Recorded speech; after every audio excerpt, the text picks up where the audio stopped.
இப்போ இந்த சம் பார்ப்போம். Show that if a graph with n vertices is self-complementary, then n congruent to 0. இது வந்து காங்க்ருவன்ட்னு சொல்லணும். n congruent to 0 or 1 mod 4 அப்படின்ட்டு சொல்றாங்க.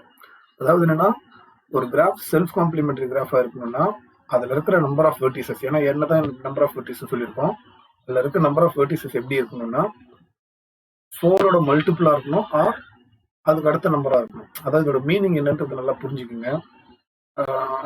n congruent to 0 mod 4 அப்படின்றது என்னன்னா, இந்த இருக்க n 4ஆல டிவைட் பண்ணா ரிமைண்டர் 0ன்னு அர்த்தம். அப்படின்னா என்ன அர்த்தம், இந்த n வந்து மல்டிபிள் ஆஃப் 4ஆ இருக்குன்னு அர்த்தம். அதான் அர்த்தம். சரிங்களா? mod n mod 4 அப்படின்னு இதோட வேல்யூ 0 சொல்லிட்டாங்க. அப்படின்னா என்ன அர்த்தம், ரிமைண்டர் 0. அப்போ n கேன் பி 4, 8, 12 அப்படியே போயிட்டு இருக்கும். ஸோ மல்டிபிள் ஆஃப் 4ஆ இருந்தால் தான் இது காங்கிரூவன்ட் 0 வரும். அடுத்தது 1ன்னு வர சொல்லியிருக்காங்க. ஸோ அப்போ 1ன்னா என்னன்னா n congruent to 1 mod 4 அப்படின்னு அர்த்தம். அப்போ இதோட அர்த்தம் என்னன்னா, அது என்ன 4ஆல் டிவைட் பண்ணா ரிமைண்டர் 1 வரணும். அப்போ 1 வரணும்னா என்ன அர்த்தம், மல்டிபிள் ஆஃப் 5ஆ இருந்தால் தான் பாசிபிள். ஏன்னா 5 டிவைட் பண்ணீங்கன்னா 4ஆல ரிமைண்டர் 1 வரும். இல்லை அடுத்தது என்னது, 5ஓட மல்டிபிள் 10. சரி, 10 வரக்கூடாது. ஆக்சுவலாக வந்து பார்த்தீங்கன்னா 10ன்னா ரிமைண்டர் 2 ஆயிடும். சரிங்களா? அப்போ அதுக்கு என்ன, இதோட மீனிங் என்ன வரும்னா, இங்க வர்றதுக்கு அடுத்த நம்பர்ல 1 ஆட் பண்ற மாதிரி வரும். இப்போ 8னா 9 அடுத்தது. ஏன்னா 9 4ஆல் டிவைட் பண்ணீங்கன்னா அது ரிமைண்டர் 1. அப்புறம் 12 வருதா இங்க, அப்போ இங்க 13. ஸோ அதுதான் இப்போ இதுதான் அங்க சொல்ல வர்றது. ஒரு கிராஃப் செல்ஃப் காம்ப்ளிமெண்டரி கிராஃபா இருக்கணும்னா அதோட வெர்டிசஸ் மல்டிபிள் ஆஃப் 4ஆ இருக்கணும். அப்படி இல்லைன்னா 5, 9, 13 மாதிரி இருக்கணும். அப்படி இருந்தா அந்த கிராஃப் வந்து செல்ஃப் காம்ப்ளிமெண்டரி அப்படின்றது தான் இப்படி கொடுத்துருக்காங்க. சரிங்களா? ஸோ இந்த காங்க்ருவன்ட்டோட மீனிங் வந்து தெரிஞ்சுக்குங்க, அதுதான் அர்த்தம். இதே தேர்த்து இப்படியும் கேட்கலாம். எப்படி கேட்கலாம், if G is self complementary graph, then the number of vertices of G is either of the form, எப்படி either of the form 4k or 4k plus 1. Correct தானே? நம்பர் ஆஃப் வெர்டிசஸ் 4k, இதோட meaning 4k தானே. Because கேக்கு 1 போட்டிங்கன்னா 4 வரும், கேக்கு 2 போட்டிங்கன்னா 8 வரும், கேக்கு 3 போட்டிங்கன்னா 12 வரும். ஸோ அதுதான் மல்டிபிள் ஆஃப் 4. அப்போ இதோட மீனிங் என்னது, 4k plus 1. கேக்கு 1 போட்டிங்கன்னா 4 into 1 4, 4 plus 1 5 வந்துச்சு பாருங்க. 4க்கு 2 போட்டிங்கன்னா 4 2 sorry 8, 8 plus 1 9. ஸோ அதனால இதோட மீனிங் வந்து நம்பர் ஆஃப் வெர்டிசஸ் 4kவா இருக்கணும், இல்லை 4k plus 1 இருக்கணும். ஸோ இப்படியும் கேட்கலாம், இல்லை இப்படியும் கேட்கலாம். ஸோ இப்போ இதோட மீனிங் என்னன்னு தெரிஞ்சிருக்கும்னு நினைக்கிறேன். ஸோ இந்த தேரத்தை எப்படி ப்ரூவ் பண்றதுன்றதை இப்போ பார்க்கலாம். ஓகே, இப்போ இந்த தேரத்தை எந்த மெத்தட்ல ப்ரூவ் பண்ண போறோன்றதை நான் கொஞ்சம் எக்ஸ்பிளைன் பண்ணிடுறேன். அதுக்கப்புறம் நான் ப்ராப்பரான ப்ரூஃப் கொடுக்குறேன். சரி, என்ன பண்ண போறோம் அப்படின்னா, செல்ஃப் காம்ப்ளிமெண்டரியோட டெஃபினிஷன் உங்களுக்கே தெரியும். அதாவது என்னன்னா, ஒரு கிராஃப் ஜியும் அதோட காம்ப்ளிமெண்ட்டும் ஐசோமார்பிக் டு ஈச் அதர். அப்படி இருந்தா தே ஆர் ஜி வந்து செல்ஃப் காம்ப்ளிமெண்டரி கிராஃப்னு அர்த்தம். சரி, இப்போ செல்ஃப் காம்ப்ளிமெண்டரி தெரிஞ்சுக்கிட்டீங்க. ஐசோமார்பிக்னா அர்த்தம், அதில் நிறைய கண்டிஷன் இருக்கு. நான் இங்க யூஸ் பண்ண போறது என்னன்னா, ஐசோமார்பிக்னா நம்பர் ஆஃப் வெர்டிசஸ் சேம். ஐசோமார்பிக்னா வெர்டிசஸ் கவுண்ட் வந்து சேமா இருக்கும், எட்ஜஸோட கவுண்ட்டும் சேமா இருக்கும். அதை தவிர அட்ஜசன்சி மேப்பிங் வந்து இருக்கும், அது வேற விஷயம். ஸோ மெயினா இந்த 2 விஷயத்தை நம்ம இங்க யூஸ் பண்ண போறோம். சரி, இதுக்கப்புறம் நான் இன்னொரு விஷயத்தையும் யூஸ் பண்ண போறேன். இந்த வந்து செல்ஃப் காம்ப்ளிமெண்டரியில இது ஒரு ஸ்பெஷல் என்னன்னா, ஜியும் ஜி பார் இந்த 2 கிராஃபோட யூனியன் வந்து complete graph on n vertices அப்படின்ற ஒரு கண்டிஷன் செல்ஃப் காம்ப்ளிமெண்டரி டெஃபினிஷன்ல இருக்கு. அதனால இந்த கண்டிஷனையும் யூஸ் பண்ண போறேன். சரிங்களா? ஸோ என்னென்ன கண்டிஷன்ஸ் நான் இங்க யூஸ் பண்ண போறேன், ஐசோமார்பிக்னா vertices number of vertices same, number of edges same. Self காம்ப்ளிமெண்டரினா என்ன அர்த்தம், அதோட யூனியன் எடுத்தீங்கன்னா complete graph, not only self complementary கிராஃப்லயே அதோட யூனியன் எடுத்தீங்கன்னா complete graph on n vertices வரும். ஸோ இந்த கண்டிஷனையும் நான் வந்து இங்க யூஸ் பண்ண போறேன். சரி, இதை தவிர வேற ஏதாவது யூஸ் பண்ண போறேன் அப்படின்னா இன்னொன்னு இருக்கு, அந்த கண்டிஷனையும் சொல்லிடுறேன். நம்ம ஆல்ரெடி இதுக்கு முன்னாடி இந்த சம்ல பார்த்துருக்கோம். இது ஆரம்பத்தில் ஒரு சம்ல பார்த்துருக்கோம். என்ன பார்த்துருக்கோம்னா, maximum number of edges in complete graph. Complete கிராஃப்ல அதாவது KNல எவ்வளவு எட்ஜஸ் இருக்கும் அப்படின்னு சொல்லி நான் பார்த்துருக்கேன், சொல்லி கொடுத்துருக்கேன். கம்ப்ளீட் கிராஃப் ஆன் n வெர்டிஸ்ல எவ்வளவு எட்ஜ் இருக்குன்னா n into n minus 1/2 edges இருக்கும் அப்படின்னு சொல்லி கொடுத்துருக்கேன். இந்த எல்லா கண்டிஷனுமே இந்த சம்முக்கு நம்ம யூஸ் பண்ண போறோம்.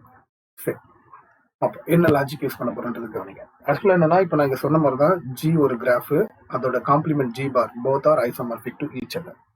அப்போ நான் என்ன பண்ண போறேன்னா, ஜில வந்து n வெர்டிசஸ் இருக்கு, m எட்ஜஸ் இருக்கிறத நம்ம அசீவ் பண்ணிக்கலாம். அப்போ ஜில m வெர்டிசஸ் n எட்ஜஸ் இருந்ததுன்னா பை த கண்டிஷன் ஜி பார்லயும் அதே மாதிரி தான் இருக்கும்போது அப்போ மாடுலஸ் ஆஃப் வி ஆஃப் ஜியும் modulus of V of G bar ரெண்டுத்துலையுமே same number of vertices and same number of edges.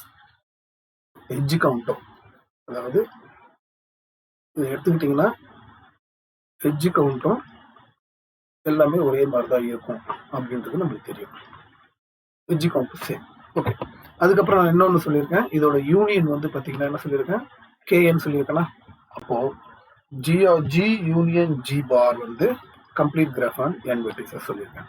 அப்போ இதுலேருந்து நம்ம என்ன தெரிஞ்சுக்கிட்டோம்னா, ஜியோட நம்பர் ஆஃப் கவுண்ட் ஆஃப் எட்ஜையும் ஜி பார்ல இருக்கிற நம்பர் ஆஃப் கவுண்ட் ஆஃப் எட்ஜையும் ஆட் பண்ணோம்னா கம்ப்ளீட் கிராஃப் ஆன் என் வெர்டிசஸ்ல இருக்க எட்ஜுக்கு ஈக்குவல் ஆகிடும், எட்ஜஸ் ஆஃப் அப்படின்னு ஆகிடும். சரிங்களா? நம்ம ரெண்டுத்துலையும் எவ்வளோ எட்ஜஸ் இருக்குன்னு அசீவ் பண்ணியிருக்கோம், எம் எட்ஜஸ் இருக்குன்னு அசீவ் பண்ணதுனால இதுலையும் எம் எட்ஜஸ் இருக்கு, ஜி பார்லையும் எம் எட்ஜஸ் இருக்கு. Because both graph having same number of vertices and same number of edges. Complete graph on N வெர்டிசஸ்ல எவ்வளோ எட்ஜஸ் இருக்குன்னு நாங்கள் சொல்லியிருக்கேன், n into n minus 1/2 அப்படின்றது நம்மளுடைய சொல்லியிருக்கேன். சரி, ஓகே. ஆனால் என்னன்றது நம்பர் ஆஃப் வெர்டிசஸ், ஆனால் n into n minus 1/2 edges complete graph on N vertices இருக்குன்றது ஒரு ஃபார்முலா. அப்போ இதுலேருந்து நம்ம என்ன தெரிஞ்சுக்கிட்டோம்னா, ஸோ இந்த m plus m 2m அந்த 2 கீழே இறக்கிட்டிங்கன்னா m is equal to n into n minus 1/4 அப்படின்னு ஆகிடும். சரி, இப்போ நம்பர் ஆஃப் எட்ஜஸ் வந்து எவ்வளோ இருக்குன்னா n into n minus 1/4 நம்ம தெரிஞ்சுக்கிட்டோம். சரி, ஆனால் எப்படின்னா இப்போ எம் நம்பர் ஆஃப் எட்ஜஸ் வந்து cannot be fraction. அப்போ கண்டிப்பாக என்னன்னா இந்த நம்பரை 4 டிவைட் பண்ணும். சரிங்களா? அப்படி எப்போ இது பாசிபிள், எப்போ இது பாசிபிள்னா n வந்து எய்தர் மல்டிபிள் ஆஃப் 4 இருக்கணும், இல்லை n minus 1 மல்டிபிள் ஆஃப் 4 இருக்கணும். கரெக்ட் தானே? ஏன்னா ஒரு நம்பரை நம்ம டிவைட் பண்ணணும், கேன்ற நம்பரை 4 ஆல் டிவைட் பண்ணணும்னா அப்போ கண்டிப்பாக கே வந்து 4ஓட மல்டிபிளாக இருக்கணும். அதே மாதிரி ரெண்டு நம்பர் இருக்கும் n into n minus 1. அப்போ இதை டிவைட் பண்ணணும்னா கண்டிப்பாக either n or n minus 1 should be multiple of 4 அப்படின்றது நம்ம புரிஞ்சுக்கிறோம். சரிங்களா? அப்போ என்னன்னா it is possible only if n is multiple of 4 or n minus 1 is multiple of 4 அப்படின்றது நம்ம புரிஞ்சுக்கிறோம். சரிங்களா? அப்போ என்ன ஆகுதுன்னா இதுல இருந்து என்னன்றது நம்பர் ஆஃப் வெர்டிசஸ் நம்ம ஆல்ரெடி சொல்லியிருக்கோம். அப்போ நம்பர் ஆஃப் வெர்டிசஸ் வந்து மல்டிபிள் ஆஃப் 4 இருக்கு ஆர் 4k plus 1 இருக்கு. கேட்ட ப்ரூஃப் வந்துச்சு, 4k or 4k plus 1 வந்துச்சு பார்த்தீங்களா? ஆனால் இதோட மீனிங் தான் காங்க்ருவென்ட்ல மென்ஷன் பண்ணுறது எப்படி பண்ணலாம், n is congruent to 0 or 1 mod 4 முடிஞ்சு போச்சு. அவ்வளோதான், ப்ரூஃப் முடிஞ்சு போச்சு. இதை எப்படி ப்ராப்பராக எழுதி ப்ரூஃப் பண்ணுறது இப்போ நான் உங்களுக்கு சொல்லித்தரேன். இப்போ நான் சொன்ன மாதிரி பார்த்தீங்கன்னா let G be a graph with n vertices and m edges. G assume பண்ணிக்கோங்க. And assume that G is a self-complementary graph. So by the definition of self-complementary graph, G and G bar are isomorphic to each other.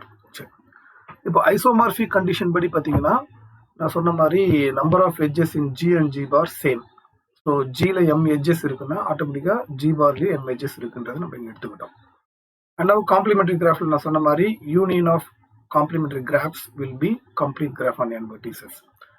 அதில் இன்னொரு முக்கியமான விஷயம்னா there is no common vertices and common edges between these two. அதனால அது வந்து இதோட intersection வந்து எம்டின்னு சொல்லிக்கலாம். ஓகே, இப்போ நாங்கள் இதுக்கு பார்த்தீங்கன்னா ரெண்டுத்தோட எட்ஜஸ் யூனியன் பார்த்தீங்கன்னா ரெண்டு யூனியன் எடுத்தால் complete graph on n vertices வருது அப்படின்னாவே என்ன அர்த்தம்னா ஜியில் இருக்க எட்ஜையும் ஜி பார்ல இருக்கிற எட்ஜையும் கூட்டினோம்னா complete graph on n vertices இருக்கிற எட்ஜுக்கு ஈக்குவல் ஆகிடும். அதனால நம்ம அது இப்படி எழுதிக்கலாம். But already we assumed that E of G வந்து m, E of G பாரும் m, so m plus m is equal to number of edges in complete graph. So நம்ம ஆல்ரெடி நான் ப்ரூவ் பண்ண தியரம் படி number of edges on complete graph வந்து n into n minus 1/2. இந்த m plus m வந்து 2m ஆயிடும். இப்போ இந்த 2 வந்து நம்ம கீழே இறக்கிடலாம். ஸோ இந்த 2 கீழே இறக்கிட்டீங்கன்னா m வந்து n into n minus 1/4 அப்படின்னு நம்மளுக்கு கிடைச்சிருக்கு. ஓகே, இப்போ இது பார்த்தீங்கன்னா mன்றது number of edges. Number of edges வந்து cannot be fraction. அப்போ அது என்ன அர்த்தம்னா 5 எட்ஜ் இருக்கு 6 எட்ஜ் இருக்கு சொல்லலாம். 5/2 எட்ஜஸ்ன்னு சொல்ல முடியாதுல்ல.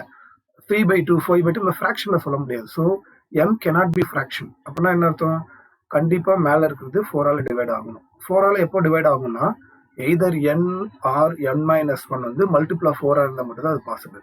So either n is divisible by 4 or n minus 1 is divisible by 4. சரி, அப்போ divisible by 4னா என்ன அர்த்தம்னா n மல்டிபிள் ஆஃப் 4 இருக்கணும். அப்படி இல்லைன்னா n minus 1 மல்டிபிள் ஆஃப் 4 இருக்கணும். ஸோ மல்டிபிள் ஆஃப் 4ன்றது மேத்தமெட்டிக்கலி எப்படி எழுதலாம்னா n is equal to 4k, n minus 1 is also 4k. இந்த எண்ணை வச்சுட்டு அந்த ஒன் ஆன்சர் கொண்டு போனீங்கன்னா 4k plus 1. நம்ம கேட்ட ப்ரூஃப் வந்துச்சு பார்த்தீங்களா, nன்றது number of vertices, it will be 4k or 4k plus 1 proof பண்ணியாச்சு. அதோட அனதர் ஃபார்ம் வந்து n is congruent to 0 or 1 mod 4 அப்படின்னு கேட்டிருக்காங்க. ஸோ அதுதான் ப்ரூஃப் பண்ணியாச்சு. சரிங்களா? ஸோ இப்படிதான் எக்ஸாம்பிள் ப்ராப்பராக எழுதி ப்ரூஃப் பண்ணணும். ஸோ மீனிங் புரிஞ்சுக்கிட்டு கரெக்டாக எழுதினீங்கன்னா ஃபுல் மார்க் கிடைச்சிடும். ஓகே.